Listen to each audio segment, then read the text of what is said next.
Good luck to you, Spartan.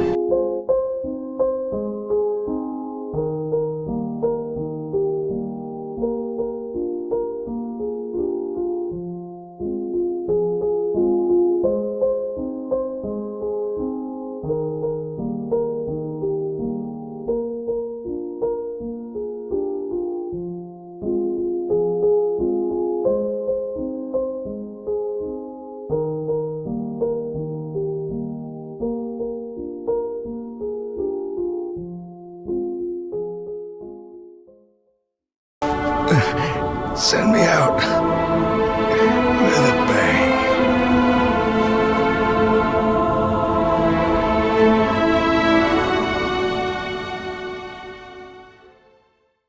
No! What's up guys, Slashbang coming at you with another commentary video. That's right, I think I'm going to do these weekly from now on. I did one last week, I'm going to do one this week, and I've got another one planned for next week.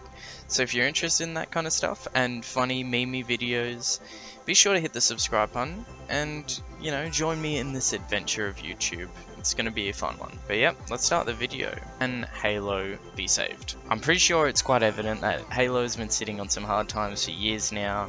They are no longer the poster child of Xbox One, and they're not held in high regards at all. It all started when Bungie had to leave to pursue other means. You know, they were tired of Halo, they've been making it for 10 years, fair enough. They left to make other games. But in doing so, they left their child in the hands of 343 Industries. Now, they were made for the sole purpose of making Halo 343 were. So, where did it all go wrong? From day one of them taking control, it was clear that they had no idea how to make a Halo game. They didn't share the same vision with the community, and for the longest time ignored the community. It didn't seem like they had any talent, and they went so far to even hire community members because they didn't have talent. Normally that would be a good thing, but it ended up just falling into some ridiculous fan fiction. And as you would expect from a community of dedicated fans, our reaction went a little something like this. Your inability to safeguard Halo was a colossal failure. Nay, it was heresy. New games were, and for the most part, always will be, shit. But why is that? Let's start with Halo 4. This game took place close to a decade after the events of Halo. Halo 3 was the climax of the original trilogy.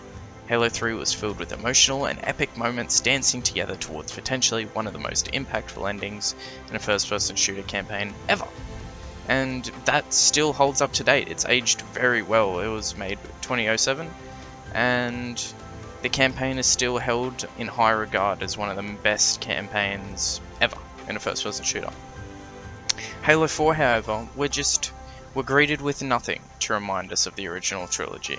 No feeling of accomplishment, nothing as familiar to a veteran Halo fan, not even the art style. All we have is a chief that feels excessively different from the one we're used to, and a dying Cortana. If we're still back in 2012, I would argue that Halo 4 was an impactful experience, at least from a story perspective.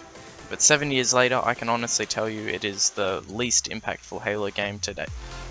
Big boss enemies that were built up through the campaign, killed off in a comic book, not even related to the game itself. The death of a well-loved character, ruined by bringing her back in the very next game. It's like, what was the point of that? It felt like there was no point in the events that transpired during Halo 4. It just felt like a waste of time.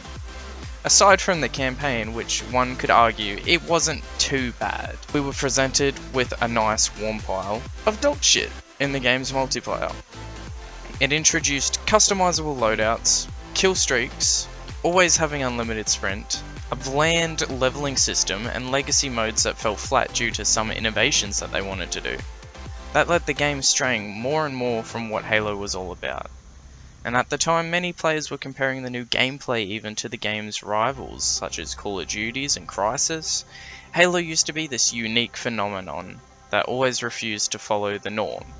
It always did its own thing, but instead of going its own path, Halo 4 just felt like a cheap sheep trying to be something it wasn't. Now let's enter Halo 5.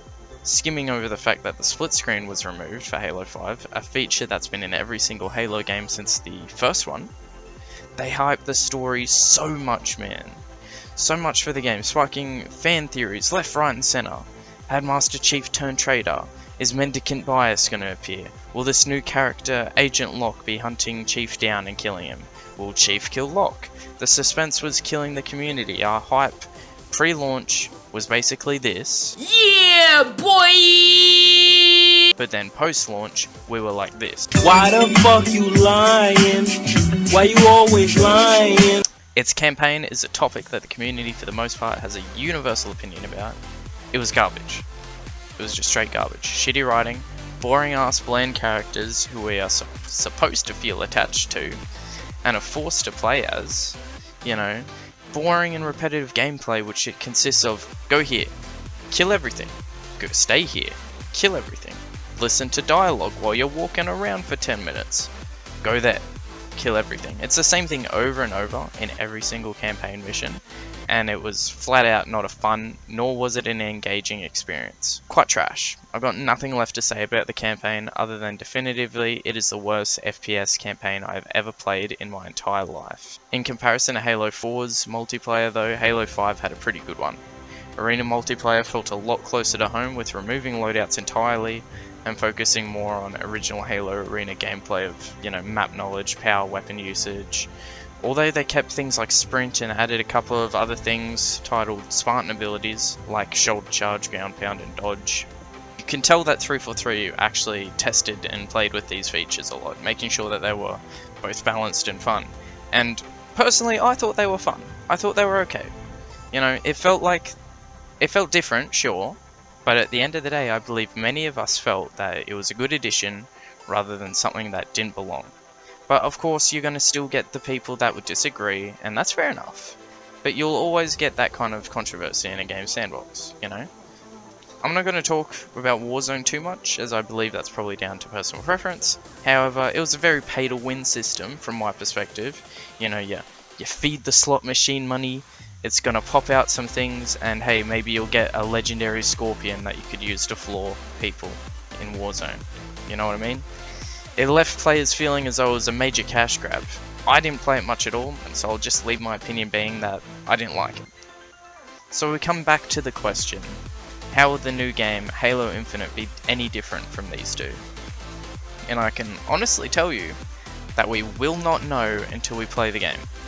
But there are a few things that they have changed, which has made the community very, very happy.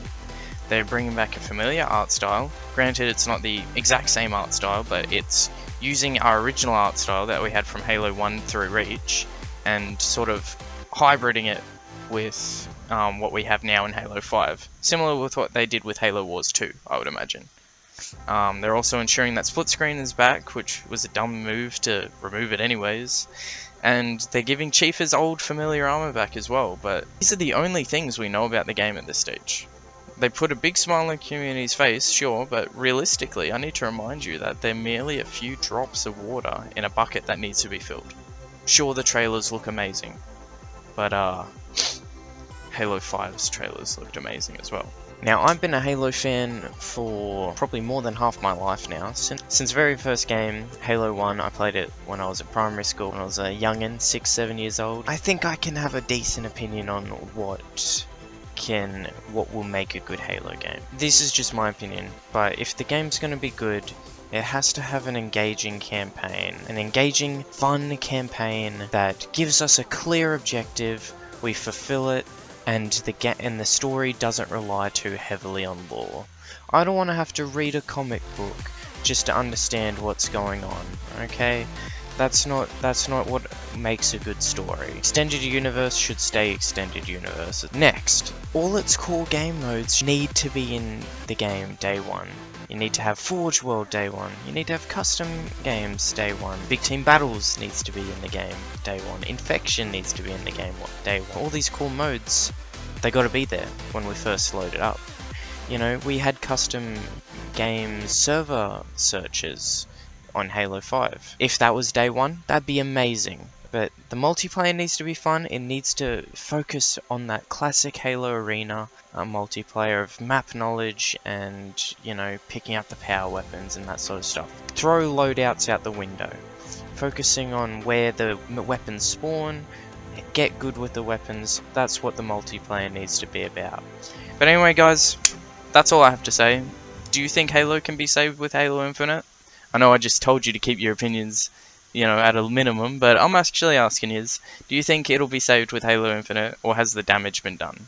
Regardless, I'm going to be playing it when it comes out to give my opinion anyways. So if you want to see that when it happens, be sure to subscribe, and I'll see you in the year or two that it comes out or whatever. Unless you want to stick around and watch more videos, I'll see you next time, guys. Peace.